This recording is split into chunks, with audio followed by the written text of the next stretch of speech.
meetings in council chambers on the lower level of City Hall.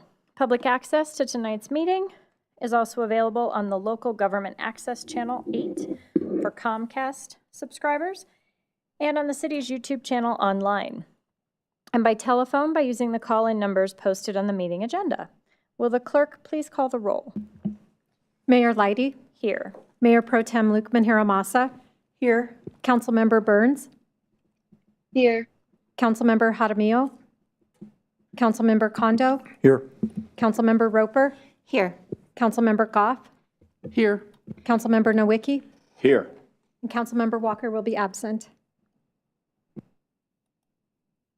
Thank you. One item tonight, recommended 2026 Capital Improvement Program budget. Deputy City Manager Jason Loveland is here to present this item. Good evening. Good evening, Mayor and Council. Going to start a presentation here real quick. So our plan tonight is to go over the 5 remaining funds that really kind of make up our capital improvement program. So the Conservation Trust Fund, capital projects, water and wastewater, and stormwater. I'll touch on kind of a high level kind of review of kind of the revenues that go to support those funds and, the balances that we have currently. Got project experts with me, and our Director of Parks, Recreation, Culture, Amanda Peterson, and Director of Public Works, Sarah Borgers, to talk about the details of the projects. So we'll kind of go back and forth in the conversation to give council and everyone an overview of what we have on the horizons for the capital improvement program. Okay. Also, we'll circle back at the end to touch on a conversation regarding sanitation service rate increases, and I'll touch on that towards the end.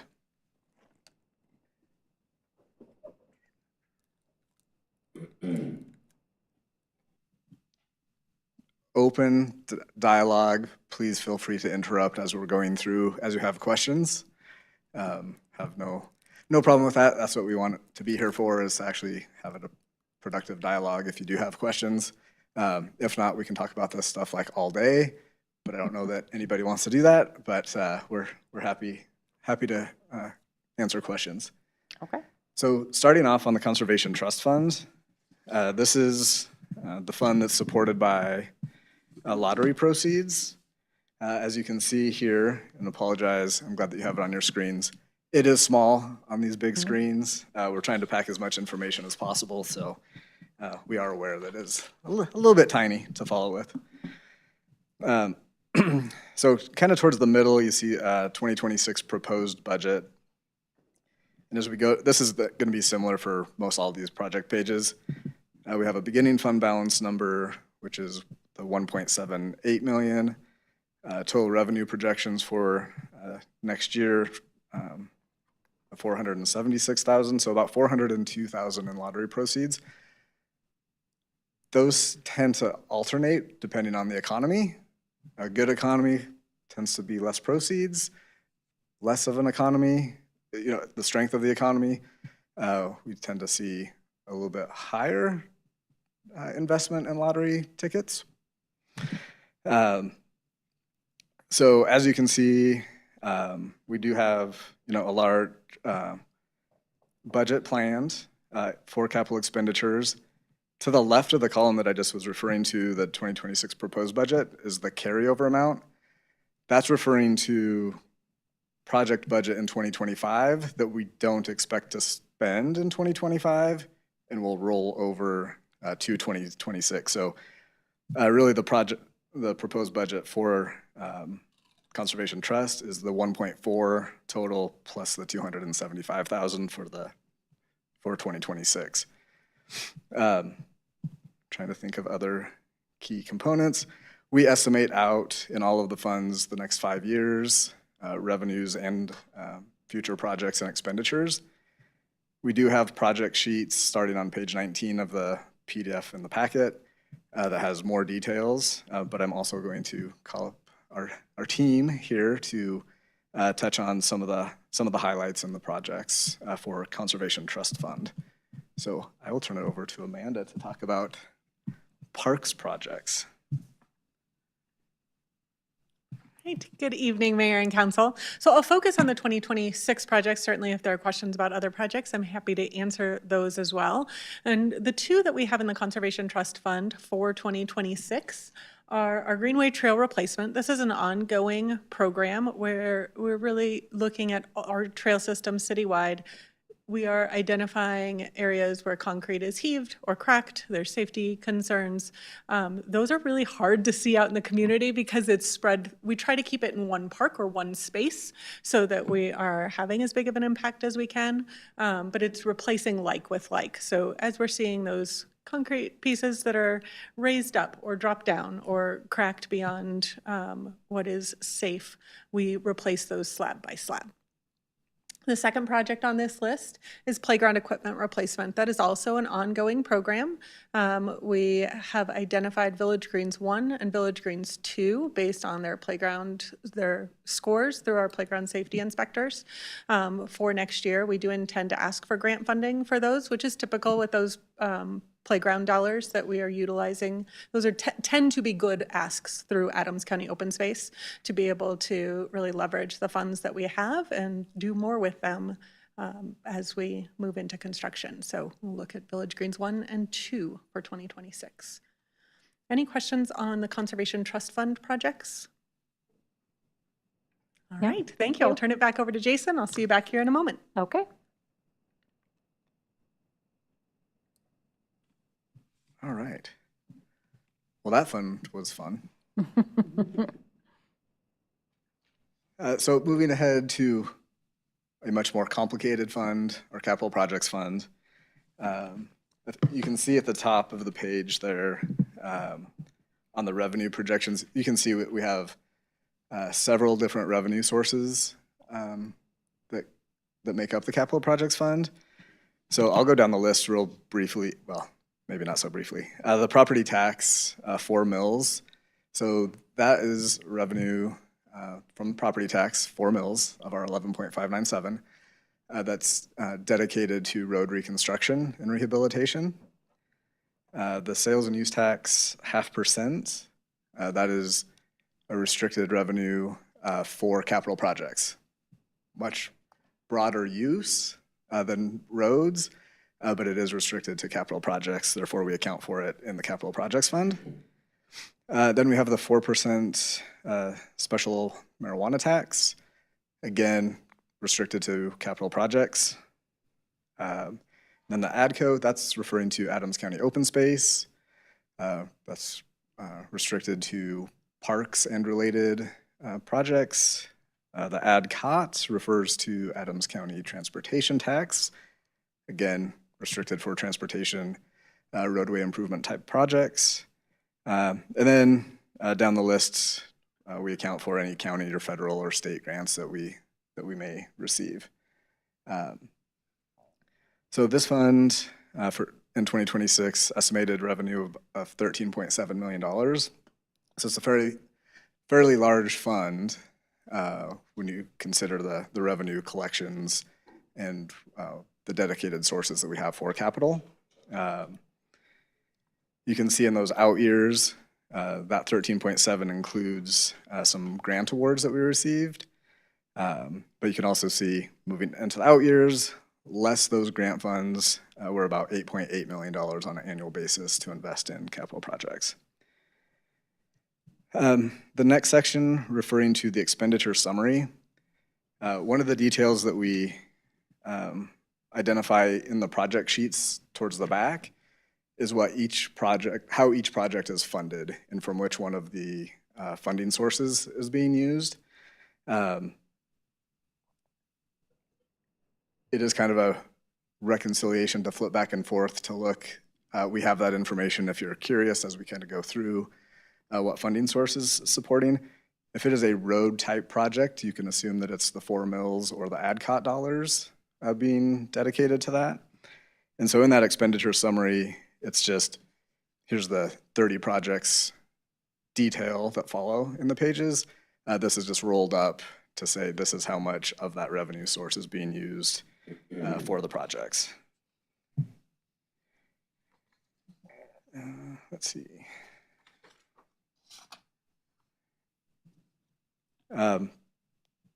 Two items to note on page 7. Before I turn it back over to Amanda and Sarah regarding the capital projects, we have the 2019 Civic Campus Certificates of Participation at the top and the Justice Center, 2017 Justice Center COPs. And so you can see the total is about $4.1 million. Those top two expenditure lines, the 2.6 and the 1.5. And that's going out to 2036. We'll be paying those Justice Center COPs through 2036. And then the Recreation Center for the Civic Campus through 2039. Those amounts are the actual amounts that we'll be paying each month or each year. And those continue on at kind of that same level, 2.6 to 2.7 or 1.4 to 1.5. So we do have those commitments on an ongoing basis using the 0.5% sales tax and the marijuana tax mostly. Any questions on that before I turn it over to some project detail? No? All right.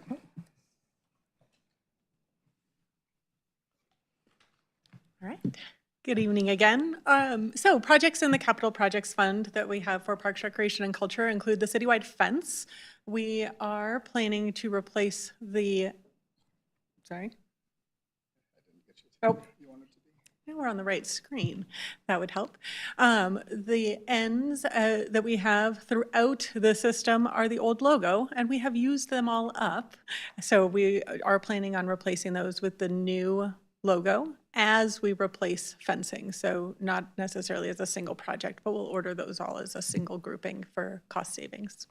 The fencing that's planned for replacement is to continue the section on Washington per the scoring that was done a few years ago. Again, staff will continue to assess that, make sure that the sections that are in most need of replacement are being done first. Next project on the capital projects list are emergency park repairs. This is an ongoing program for unanticipated expenditures, whether that be a slide that is damaged at a park beyond repair. We want to make sure that we're replacing that equipment on a regular basis so that we don't get to a point where those things are obsolete and we're having to close off a play amenity. Single slide can run in the range of about $5,000, so that $25,000 does go pretty quickly each year. We try to plan ahead for any major projects, but things do break mid-year. This allows us that flexibility to repair those as it happens. Also in 2026, we have our festival lawn shade structure. We had identified originally $75,000 for that project in 2025. We had intended to ask for SCFD dollars and Adams County open space dollars. We did learn prior to our SCFD application being submitted that they had deemed that not to be an eligible project, which is why we've added that $100,000 for 2026. That will be matched with Adams County open space dollars that we did just receive this past week. So we'll be bringing that forward to you for acceptance here in the coming weeks.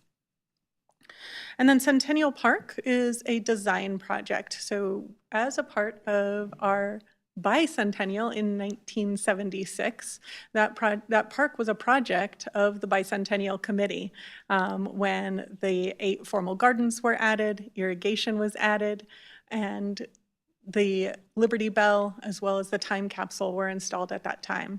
We would like to, we've had a plan over the last several years to redesign that park, and we thought it would be really special if we could unveil that design as a part of the semi-sesquicentennial in 2026. So it is just a design. I say just a design. Design is a big piece of it, but it is a design element that we're hoping to have done by the end of, or by it's Colorado Day 2026.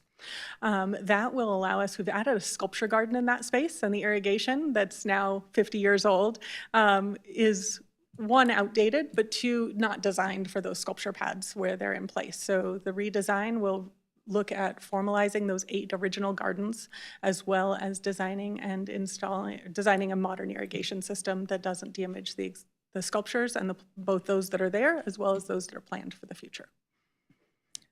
Any questions on the 2026 CIP for parks? All right, thank you. Thank you.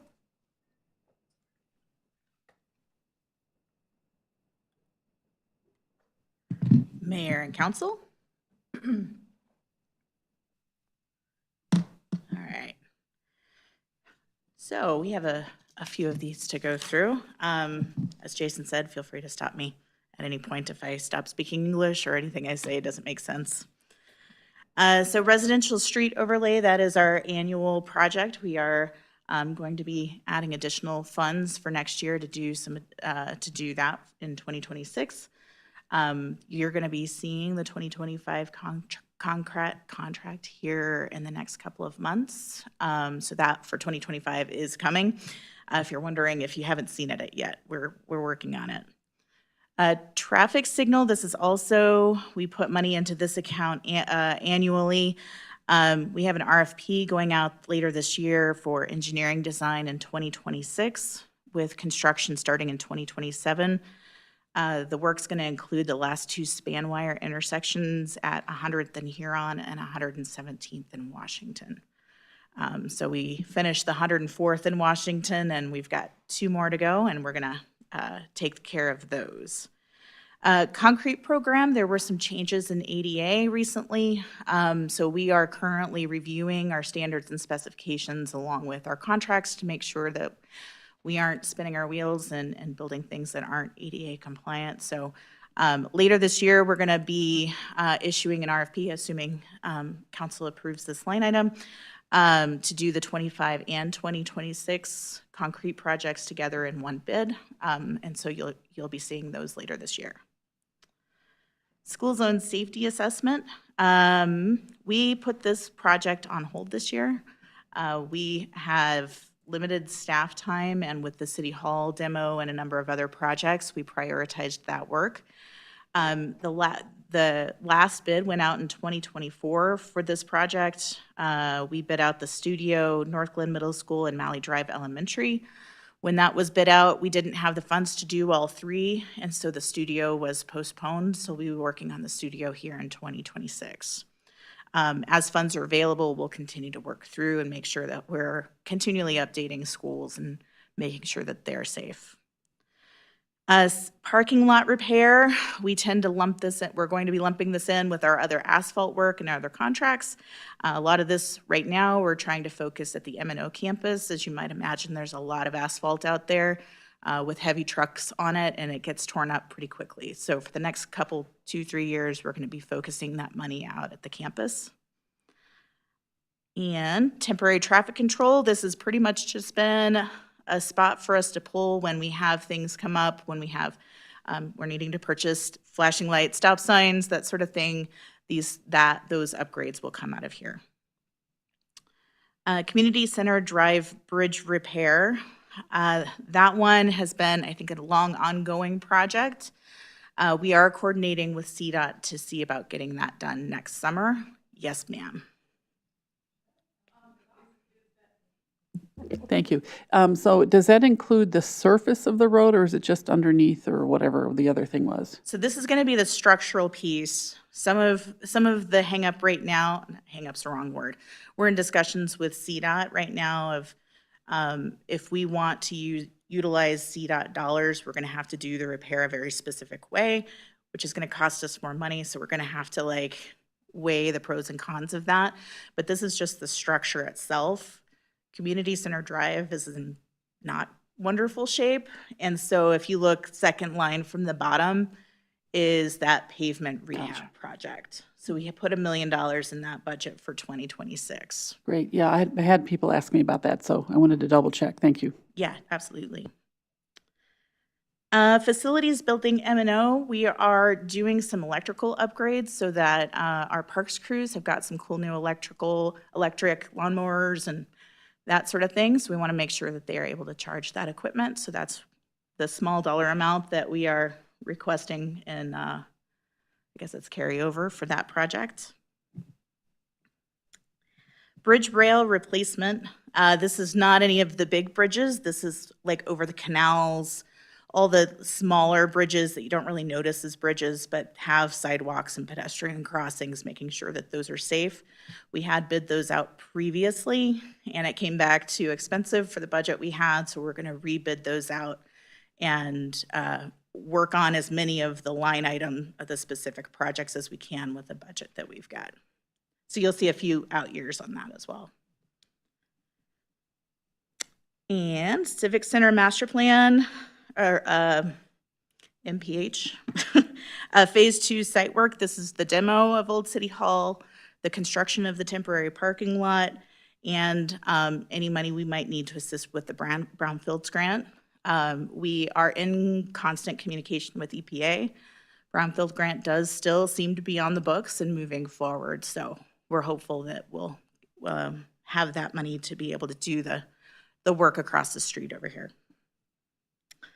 City street lighting, we completed a study there, and as a part of our work with the strategic plan next year, we'll be bringing that back to you so that we can get your input and guidance on how to move forward with that project. And I-25 pedestrian bridge, there's a little, it's not a little bit of money, it's a lot of money, but right now we're monitoring that, and so we're just keeping an eye on that one for now.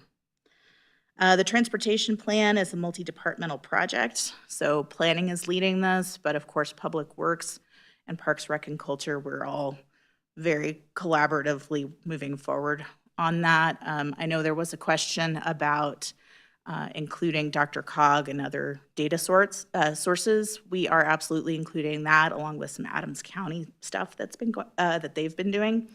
So we want to include all the data that we've got and not duplicate efforts on any of that.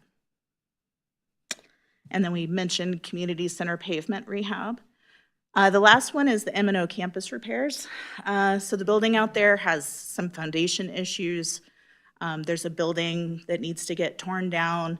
So there's some pretty significant work that we need to do out there. So you'll see this is a multi-year project. 2026 is going to be engineering design for that project. All right. That's all I have for capital fund. So I think next up is water fund. Ooh, yes. Councilmember Kondo? Thank you, Madam Mayor. May I ask if Director Loveland can come back up to the podium? I just want to make sure I'm understanding correctly page 5. So, and thanks for meeting with me this morning. I appreciate that. I know there were some nuances in my questions from the email of the weekend, but I just want to make sure that the way I'm looking at this is making sense. So clearly, for Capital Projects Fund on page 5, we're expecting revenues of about $13.7 million. In the carryover column, just to the left, you're saying that in 2025, we are not completing about $8.6 million worth of work, and that in 26, we expect expenditures of about $11.2 million. So in my head, I'm thinking I'm adding $11.2 million plus $8.6 million and subtracting that from $13.7 million, which means you're in the whole $6.1 million. Am I approaching that correctly, or is there yet another small nuance that I'm not capturing here? Yeah, so the number that you're wanting to include there is under 2026 proposed budget, Yes, the beginning fund balance number of 13 million. yes, So you'd want to include that in your sources. okay, So that number plus the new revenue. So the 13 plus the 13.7 would then provide the amount of funds available okay. for the one-time projects. So really, we're talking about starting with about 26.7 million. And then you subtract out the 8.6 million and the 11.2 million. Correct. Okay, check. Thank you. Yeah, and so then on the next page, we kind of skipped over that Yeah, a little page bit. 6. Yeah. The next page in the 2026 proposed column, this is the restrictions, commitments, and assignments, or kind of our fund balance in total. So you can see that that math ends up being about 6.9 million. Okay, when we get to the bottom there. understand. Thank you. I appreciate you explaining that math for me. Yeah, you're welcome. Thank you, Madam Mayor. Thank you. Anything else on the capital projects, or skip ahead to the water fund? All right. So water fund, almost as complicated as capital projects fund, but not quite, but similar structure in the sense of we have a beginning fund balance of $34.8 million. I'm in that 2026 proposed budget column. Revenue projections, you'll see that sales and use tax amount. That will be diverted now to the general fund. That was previously going to the water fund. So you'll see that that's zeros, but we do show 2025 budget and forecast, that $3.5 million that was going to the fund. Next, we have the food tax of about $1.6 million going to that, and that is restricted for capital projects, debt service within the water and wastewater fund. Then you can see water use charges and so on down the line. So those are the big categories. So about $12.5 million annually in revenue in the water fund. I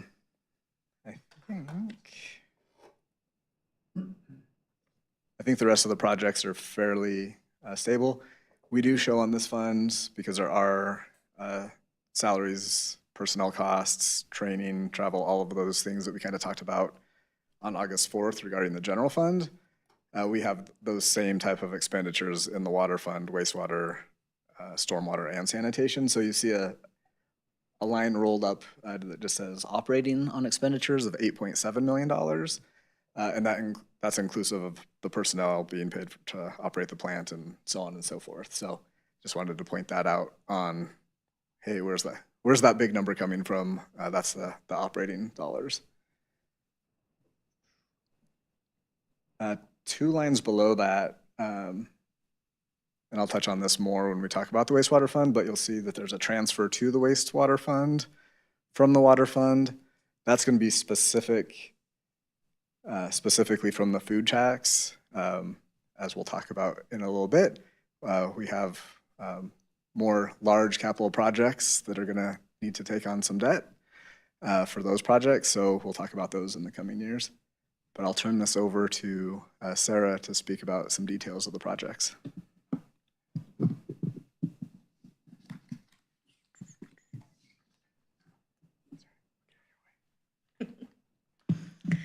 All right. So starting at the second line there, the first one is water rights, and that one's a little bit ambiguous of what is entailed in that number. That account is where we pull anything that is improving our water supply, supporting our water supply. So if you're wondering where the ASR project is, it lives in that account because it is enhancing our water supply. Also coming out of that account, sometimes we do see water rights come up for sale. It's becoming more and more rare over time. But that would be the fund that we would pull those dollars from. And we also have water attorneys and water engineers that support and protect our existing water supply and help us when we get new water supplies. So that's a really short title for what kind of encompasses a lot of stuff there. Next on the list is our water line rehabilitation. This is annually, we put a little bit of money aside to start to chip away at aging infrastructure.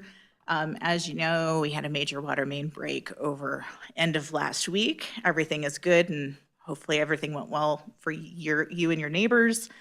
But water breaks are a fact of life, not just here at Northglenn, but anywhere. They happen on occasion, and when we see water main breaks happening repeatedly in an area, that's how we know that it's about time to replace a water line. The hard part about a distribution line is that there's not a good way to inspect it. We can't see them. We can't put a camera in them because they're pressurized, and so we have to go off of what the system is telling us from the perspective of main breaks and the perspective of age. We do have an older system here. I will say, knocking on wood, the number of breaks per mile that we get, I probably should have that number at the tip of my fingers here, but I don't. But it's relatively low, and oftentimes what we're seeing with water main breaks are actually the service lines that are breaking. We have hot soil here, and so any metal that we have in the ground tends to corrode. In addition to that, we are going to be working on an assessment here, and that's further down in the list. In 27 is when that's planned, and that will also help us prioritize and make sure that we are replacing water lines at the appropriate time. The Stanley Lake pipeline, this is a standard, we share that pipeline with the city of Thornton to bring water from Stanley Lake to our water system. We contribute some amount to the Stanley Lake Joint Operating Committee, and they kind of govern that pipeline and make expenditures on the pipeline as necessary. And so that's our piece of the funding. The chemical building, you have, this was several months ago, approved the contract for that project. That project is improving some safety issues that we've got in the chemical building, replacing some chemical tanks, adding some containment, adding eye wash stations, that sort of thing. We did have a couple of administrative things that slowed us down, and so we're going to be bringing a contract amendment back to you to ask for some additional funds because some of the equipment got more expensive while we were waiting. So that'll be coming to you soon, and we are hoping to get a good part of that done this year. The waste handling improvement, this is the project to take our solids out of our water at the water plant. We are currently finding a path forward with the contractor on how to move forward with that. We have a piece of equipment, kind of the key piece of equipment on a portion of it that's not functioning correctly. So we've been trying some things to get it to work, and so we are working through that process with the contractor. Automated filter backwash. If you've toured the plant, you've seen we've got giant filters that are full of anthracite and similar things that help filter the water out. Our system is fairly old. There are much better ways to be able to clean that filter so that once it gets clogged up, you push water back up through it to clean it out. And our process it works enough, but there's much better ways of doing it. And so that'll be part of that project, is to upgrade those to a more current standard. The Farmers Highline flume, that one was completed. The water treatment facility rehab, this is an account we use. Things break, pumps break, valves break. This is the account we use in order to purchase that equipment. The Section 36 water line has been kind of an ongoing process. That is in collaboration with Todd Creek to get water up to Section 36. The water line is to Section 36 now, so now we're just working on the design to get it across Section 36 to the wastewater plant. So it's kind of on the southeast corner of it right now. Water treatment facility power analysis. We are aware that the amount of power we have available to us at the plant is becoming limited. We have guesses at how limited, but we would really like to have an engineer come in and look at that for us and determine exactly how much room we've got left. And cathodic protection. So like I mentioned, everything that's metal that comes in contact with our soil likes to get eaten up. Cathodic protection is a way to help prevent the soil from eating our infrastructure. We're needing to repair those on the low zone tanks, so the ground tanks that are right here by the Justice Center. We need to upgrade those. And then the M&O campus repairs, we're splitting those 50-50 between the general fund and the water fund, since a lot of our operations out there are from the water fund. And that's the end of water fund, if anyone has any questions. Councilmember Kondo? Thank you, Madam Mayor. Thank you, Director Borgers, for answering some of the questions that I sent you by email, again, on the weekend. And just for the awareness of the days, you know, my concern was that we have these mainline water breaks. And so it's like, okay, is there some way that we can do some sort of assessment or diagnosis to figure out the quality of the pipe? But what you're telling me is, unlike our wastewater, you can't run a pig or a sensor Yeah. through our pressurized water supply to identify that, right? There's not a good way to do it, not in a cost-effective anyway. So if you're saying that basically we have to kind of rely on the occurrence of leaks to, is there some study or research out there to figure out at some point or another the frequency or where they occur and that sort of thing might lead you to say, yeah, we can't keep putting a Band-Aid on it, we're going to have to rip up and replace conduits? There's some pipe. really cool stuff out there. There's some AI kinds of things, and there is the initial stages of people using satellite data in order to try and triangulate where we're losing the most water out of the system. That stuff is all pretty new and still somewhat experimental, sort of fun and exciting, but isn't quite to a place where I would feel comfortable using our dollars to spend on those kind of studies. Okay, gotcha. Yeah, I appreciate that, helping me think smarter and understanding what is practical and reasonable, so thank you. All right, I will turn it back over to Jason. Okay, thank you.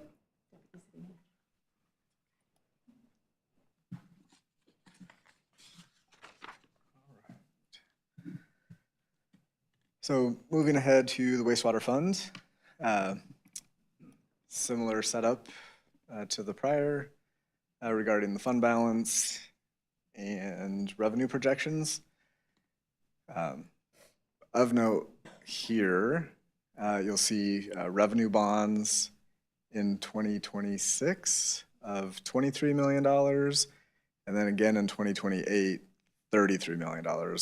So Public Works Director will touch on that big, huge project of $56 million that we're looking to do over the next 4 to 5 years.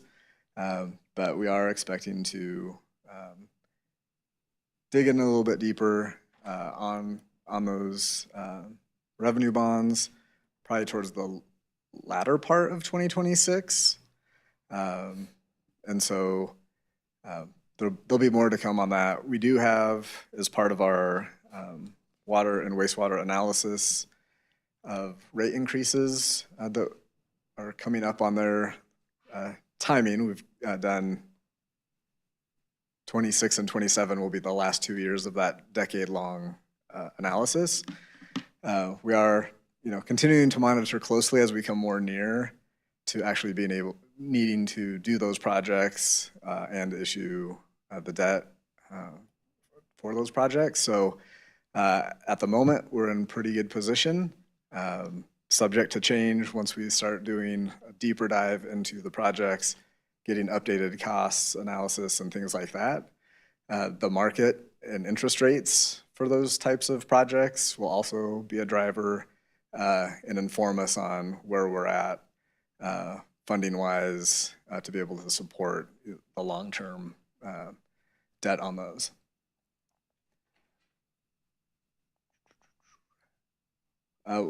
The other piece to help support, we're doing modeling on this on a fairly regular basis.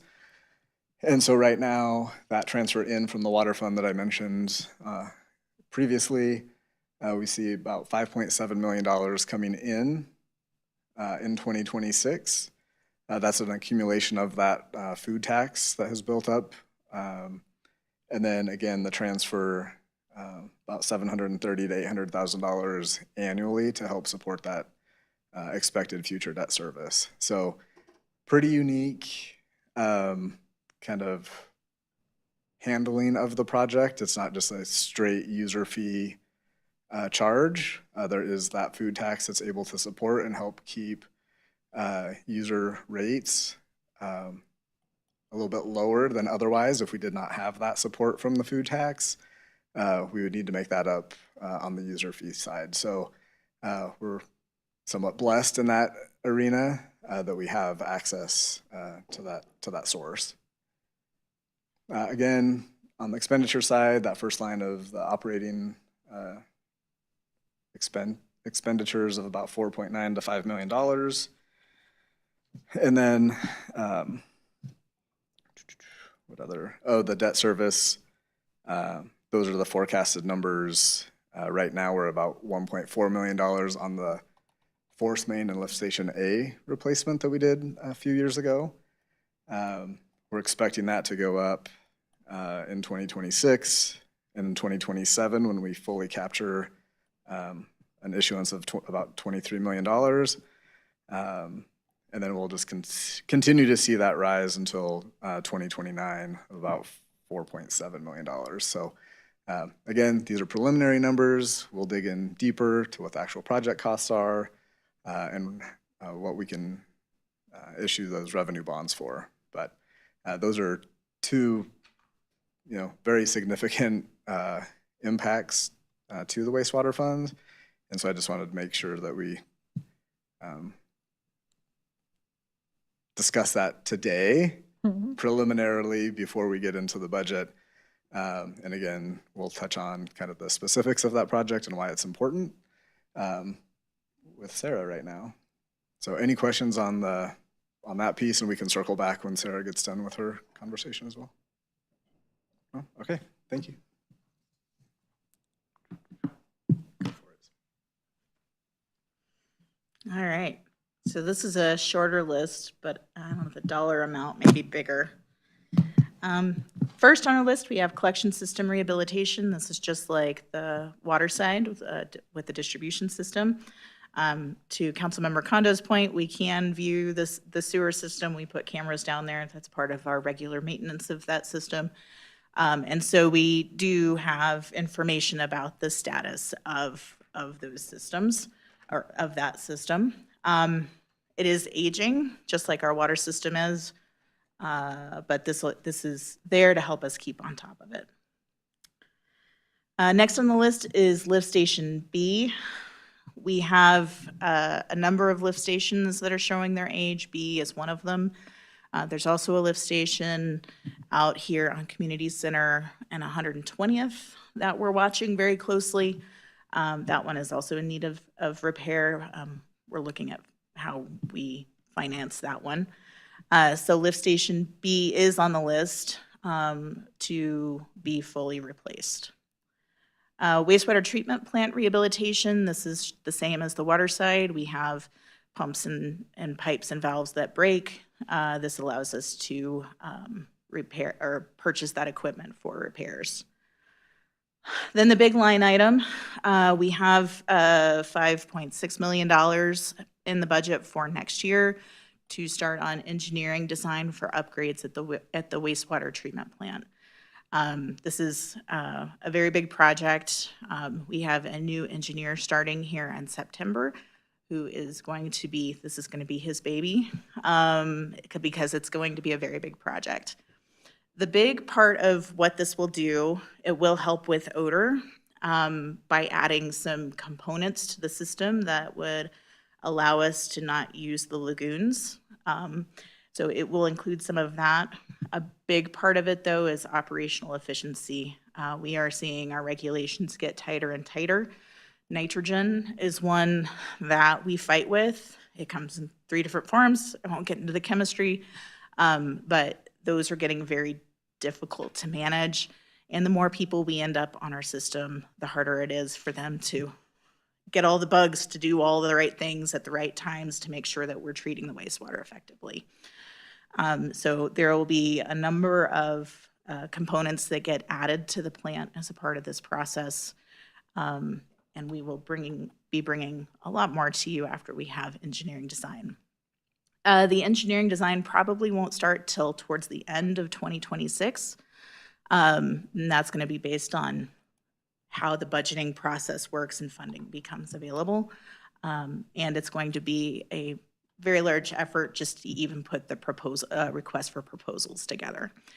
So I wouldn't expect to see it until the end of next year. Then the last one we've got, similar to the distribution system, is the collection system analysis. We have this one out in 2028. I wish we could pull both of those projects in closer. We just don't have the manpower to do it. And so we've got that one, the water analysis in 2027 and the wastewater in 2028. With that, I'm happy to answer any questions. Councilmember Kondo?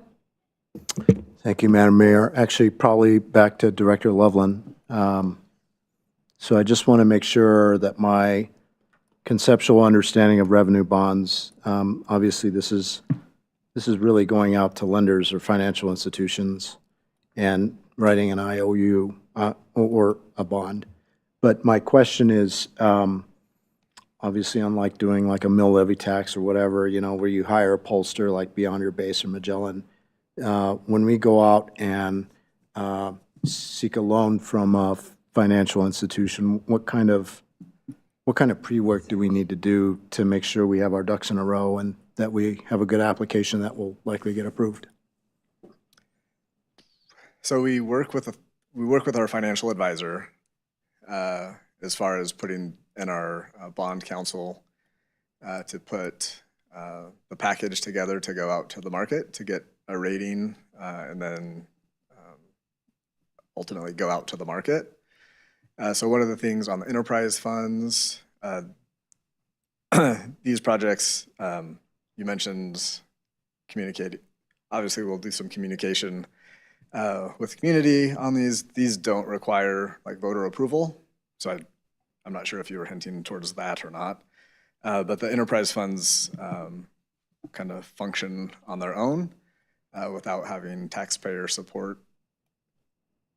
Less than 10% taxpayer support to maintain that enterprise status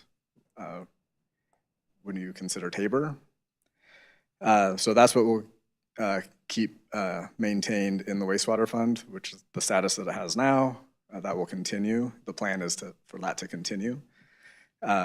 So we do put together kind of a long detailed analysis of our historical performance, revenues and expenditures, and what our future forecast is moving forward. And we'll communicate that to the rating agencies to ultimately, hopefully, achieve a high bond rating, which are risk rating to ultimately help drive down the interest rate and the risk for investors.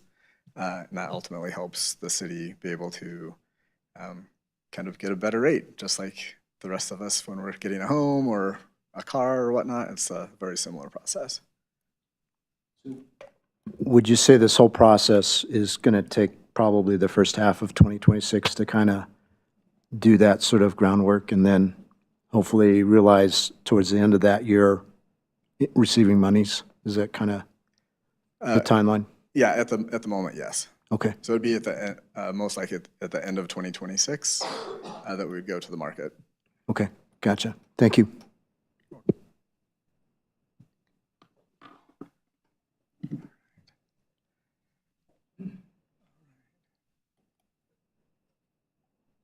We're good? More wastewater or stormwater? Stormwater? Let's go to stormwater. Sure. All right. So the stormwater fund, you can see beginning fund balance in 2026, estimated about $1.8 million. Stormwater charges, about 450. That's the $2 per residential unit, $20 an acre on commercial properties. That fee hasn't changed in many, many years. You can see the operating expenditures and then a few projects that we can touch on. One thing on this fund that we did talk about at the finance committee level is how do we plan ahead? How do we make investments? And how do we do that with our current funding level? In those conversations, we kind of decided that in 2026, it looks like we'll be okay. You can see that ending fund balance of $900,000 for that fund. And then really looking at future projects and expectations for our collaborative efforts with Mile High Flood District. On projects, we don't quite keep a reserve balance in there. We also want to take some time from an analysis that we've talked about during monthly financials a few times. We have that analysis studied and completed. We just need to go through and identify and prioritize what upgrades and repairs need to be done, and really come back with kind of a plan and a strategy on how to make those improvements throughout the stormwater system. That will likely be a conversation that we have in 2026. Not only what are the projects moving forward, but how are we going to finance those? And so those may also include in 2027 a change to those stormwater fees. I'll call Sarah back up to talk about the details of these projects. All right. So the first line item there's $100,000 proposed in 2026, along with some carryover. We have completed the stormwater assessment. We're in the process right now of figuring out what to do with the data that we've gotten and making sure we're coming up with a solid plan to bring forward. I will give you a little preview, though, is we can up our game when it comes to just regular maintenance of that system. And so we are going to be really focusing a lot of that line item towards doing just maintenance repair. Stormwater systems notoriously, you can imagine, are full of dirt and weeds and roots grow in them, and there is a lot of upkeep and maintenance on these structures, and they get away from you really quickly. So we are going to be focusing a lot more on just general maintenance, whether it's within pipelines underground or within the channels. That said, the second two items here are both Mile High Flood District related projects. Typically with these kinds of projects, Mile High will assist us. Something to keep in mind when we do these projects is usually they're making an existing thing bigger, making it improved somehow. They're not going to be repairing existing. So part of what we'll have the conversation about is we have found areas of our system where we can improve, and how do we balance improving the existing stuff versus building new kind of improved things in conjunction with Mile High. So both of those last two items there are expansion projects, essentially. So I would anticipate having a lot more conversation around this topic in the coming months and next year. But I'm happy to answer questions. I don't see any. Awesome, thank you. Thank you.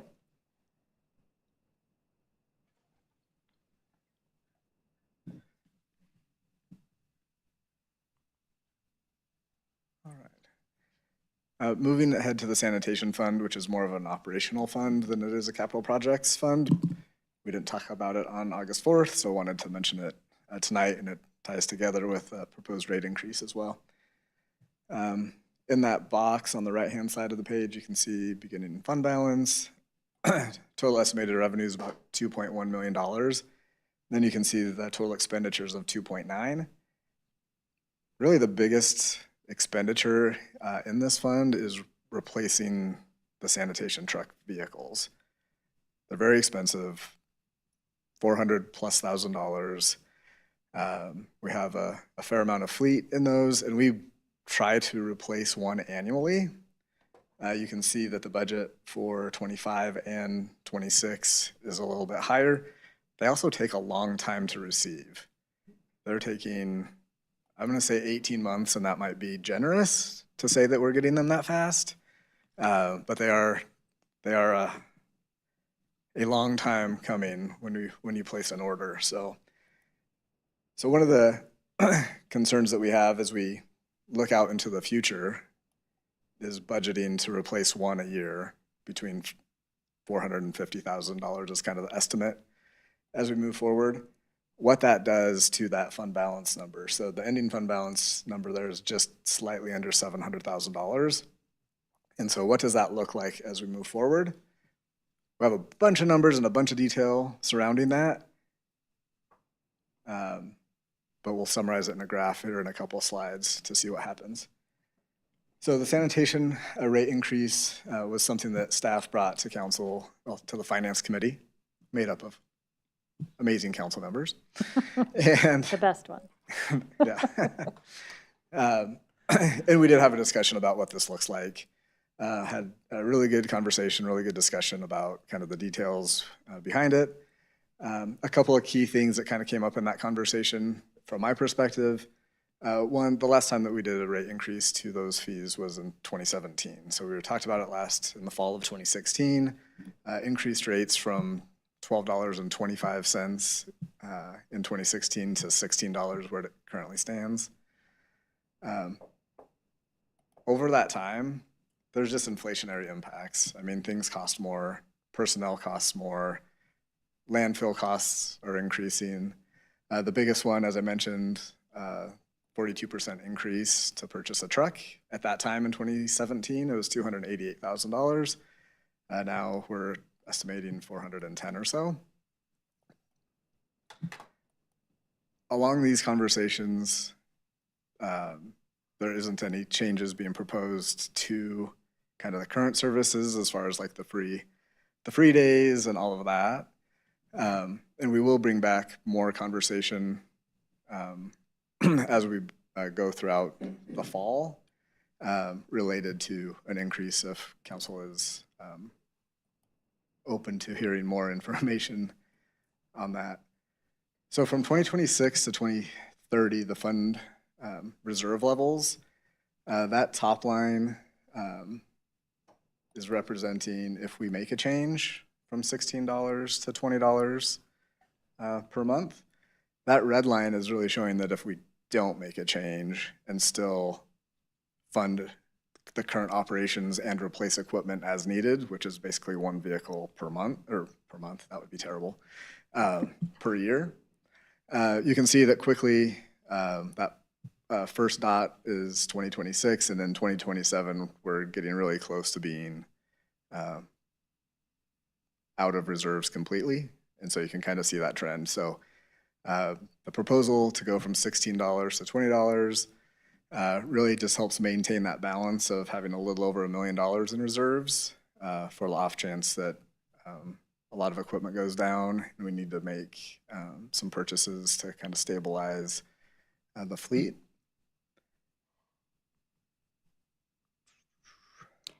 Jason, can you go back one? Yes, I can. Sorry. Yes. Because the graph isn't totally labeled. It is not totally labeled. I'm making the assumption that it's 26, 27, 28, 29, 30. Correct. Are those the years? Okay.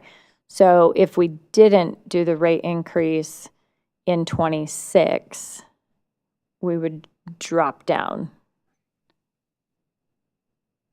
And then would it dramatically go up back to connect the dot with the 27? Or no? It would go back up, and I have that detail, just not in this presentation, and we'll bring that forward for future conversation. Okay, It doesn't necessarily just spike right back up. got it. Really going to the $20 amount provides some stability where we're currently at. It does increase it slightly from that 600,000 to about $1 million, and then kind of just hold steady. Got it, okay. So I think that we'll show a couple different examples of what happens if we were to not do something in 2026 and wait until 2027. It just lowers that reserve level. Yes, Councilmember Goff. Yes. I'm going to show you where your hand is over there. Thank you. Thank you. So my question, well, it's not really, I guess, would you for viewers can you make a comment about how recycling comes into play here? How much of the cost of our budget is because we have to pay for recycling? Or, I mean, would that make any kind of an impact if we were to make some changes there?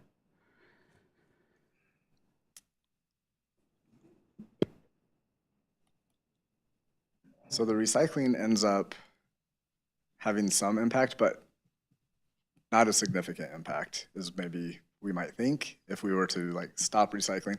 Part of it is on the revenue side and commodity prices, and if we're receiving revenue versus it costing us money.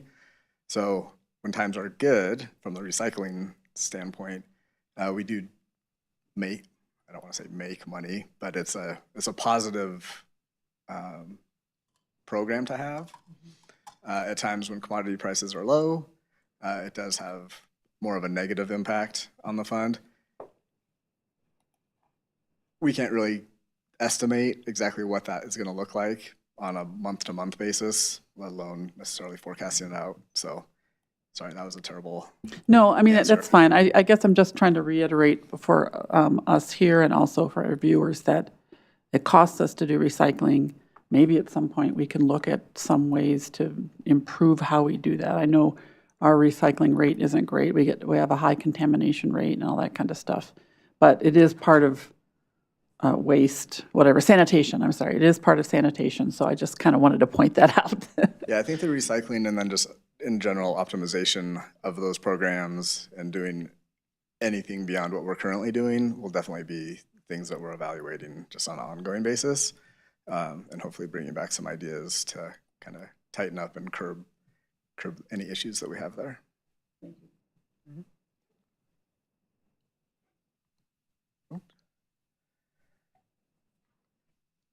So from a benchmarking perspective, I think on things that we actually provide that are very, very similar to what other organizations provide, you can see the provider and the fees. So you see at the top our current charge.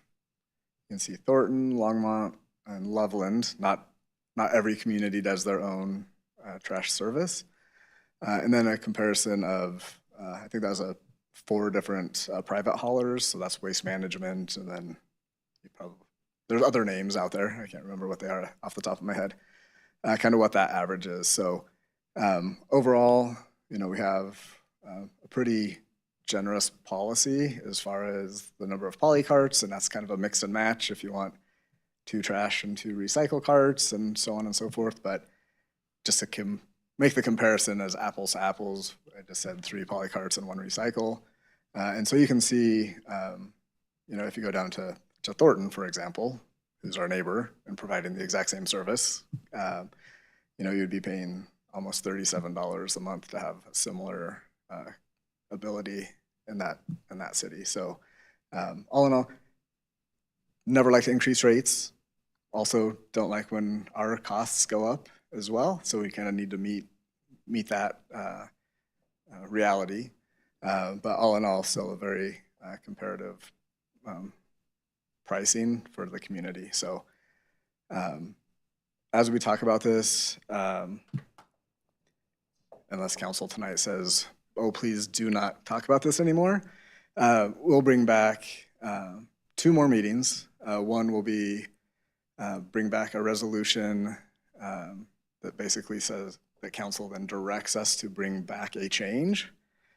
And then that next meeting will be a public hearing on changing the rates. We haven't done this since 2016, so I had to go back and exactly what's our process? And so we'd come back again with a public hearing in order to change the rates. In that first meeting, I'll provide more analysis of kind of everything that we currently do and what the impacts would be. Try not to go into as much detail as I did in the finance committee, tighten up the charts to make it more clear, but just wanted to put that out there. That is something that that we need to do when we look at the kind of ongoing financial capacity of that fund. Councilmember Goff? There she Sorry. is. I know we're about to discuss, like maybe the effect of this rate increase, which is $4 a month, $48 a year, which can be difficult for some people. But I just wanted to verify, because it just now occurred to me that the community foundation, Northglenn Community Foundation, does help people who are struggling to pay utility bills, and I would assume that this would maybe be included in that. I don't really know, but that's something either we can look into unless somebody knows the answer to that. Yeah, there is support. Sorry, I was trying to give signals from back there. Yes, the Northglenn Community Foundation does assist with utility bills. It includes water, wastewater, and sanitation. All right, thank you. Councilmember Kondo? Thank you, Madam Mayor. So I was just sitting here doing the math. If the last time we raised rates was 2017, then it's been about 8 years, Correct. if I got that correct. So if you're talking about a 20% increase, it really works out to about a 3 to 4% year-over-year increase. Does that kind of check with what your understanding is if we had raised it year to year? Yeah, absolutely. I think that's one thing that we take a look at, and historically Northglenn has done, is kind of wait and push the limits on when rates need to be changed, versus doing something like setting it at $16 and then having some formulaic calculation to say it'll go up by inflation or CPI or any of those things where we're not raising it by 65 cents a year or whatnot. So we really try to hold off as long as possible. But yeah, the math does come to 3 So it to seems like it's 4%. pretty much in line with consumer price increase over that 8-year Yeah, over the window. period. And I would assume, and perhaps maybe Director Borders can comment about maybe the price of how much the increase of landfill fees are on a year-to-year basis. Because I think this really informs, right, if the cost of doing business is going up, then we have to kind of match that. Otherwise, you start to see us starting to go underwater, as illustrated by the red and blue line chart that Director Loveland had put up. So, to me, I think it makes perfect sense. I have no qualms with that. And also, the fact that in the table where he's compared us with Thornton with 3 to 1, and we're still less than Thornton, I think it's reasonable. Thank you, Madam Mayor. So I love that you added this chart. And I'd love to see if we can beef it up a little bit, but also include it in communication for residents when the communication goes out after all the processes have been taken care of. But very similar to the pet ordinance, right? It was a very simple response to just put this chart out there. Like, I know you're really mad, but look at the difference, right? We're not out of line, and in fact, the proposal is still reasonable. So that's really helpful. I think that communication, I wasn't sure. It's always good to use our neighbors, but it's also good to use cities that are our size. And if some of them have private hauler, if we could break it down just so someone doesn't come back and say, well, my friend lives in Westminster and recycling is free and this is that. And, they may pull together a picture that's not the private hauler average. So I think the more specifics we can get with our closest neighbors is really helpful in explaining the purpose. And we can use the other chart just with more details. Yeah, no, that's perfect. Yeah. Thank you for that feedback. But that's, I think it is a little bit of a no-brainer, right? Costs are going up. We're now carrying the weight of that, and we can't do it any longer. Yeah. So. Okay. Yeah, you've painted a clear picture, but help us do it again We for will the add residents. more to the picture, Yeah. for sure. Thank you. Yeah. So that really is concluding what we had for tonight. And so you've kind of offered some commentary and things like that throughout the presentation. So now's your chance if you have anything else, I guess, to touch base. And then just upcoming budget meetings, September 8th, we'll bring back the proposed budget, roll all of these things in together. Hopefully get some big, huge book, or at least a PDF. Probably won't print it. And then public hearing on September 22nd, and then budget adoption is scheduled for October 13th. So happy to take any other feedback that you all have or concerns or whatnot. You have the crew here that can touch on the CIP. I'm not begging for all those things. I just want to make sure that it's very clear that we're open to Yeah. having a conversation. So Okay, I don't see any more questions. Thank you, thank you. appreciate it.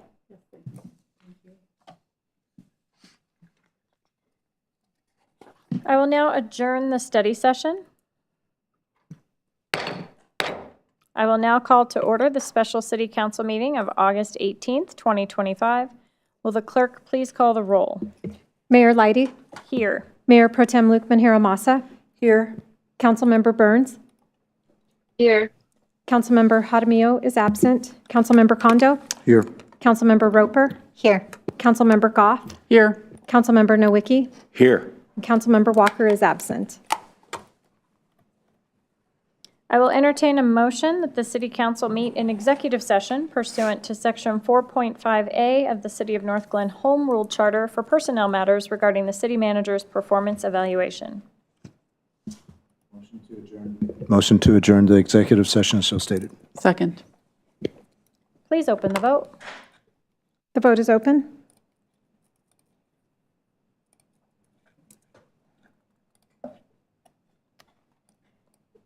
Councilmember Burns, how do you vote? Yes. Thank you.